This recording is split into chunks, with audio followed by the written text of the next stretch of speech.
All right, folks, we are now going to the second table, the VIM table. So this is actually quite a simple, anemic table, if you will.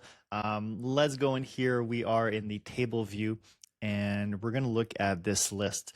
So generally, there's only going to be one VIM file. Now, with VIM Enterprise, you can actually merge VIM files, at which point you'll have more information in here, but otherwise it's going to be a single file. And in here, we're going to see where the VIM file was stored. So if you're using Enterprise, this is going to be, the path of your VIM file here that you've determined. We see actually the size of the VIM file. We see how many meshes there are in there. We see where it came from. So this is going to say VIM Enterprise or VIM Cloud or ACC or IFC converter or something of that effect. There's an ID, there's a revision number, there's a schema number. So if you're not sure what your schema number is, it is written in VIM Enterprise right here, but if you're not sure if it's actually going to be compatible with your template, for example, you can see that information from the schema, the creation date, the upload date. This is just going to be a giant metadata dump, so not useful for humans generally. Same thing here, some nerdy stuff with a persistent ID. Now, this one's important, the URL.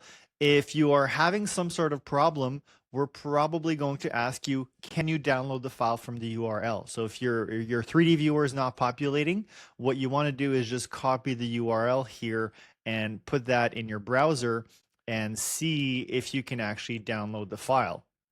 So in here, it's working. I can download this file. I can download this VIM. And usually if you can't, it's probably a problem with your IT where they need to figure out the blob storage. Perhaps it doesn't have any permission, enough permissions and so forth. Here you can have an access token and build. Once again, this is more technical information for your IT or troubleshooting. And finally, we have the file name. So what can we actually do with this table? Not a whole lot, frankly. It's more for internal works. Now, if you start merging VIM files, you can probably start using the VIM table to make those differentiation. But otherwise, what you can do is, let's say, a matrix where you count the number of VIM files. Once again, this is mostly if you are merging VIMs. Then you can have the file name up here. And that's about it. I think we're going to be adding the original file size of the Revit model. So you may see that added to the list of elements in here. I believe the length here is the file size of the VIM file. So the file size of the VIM file is very different.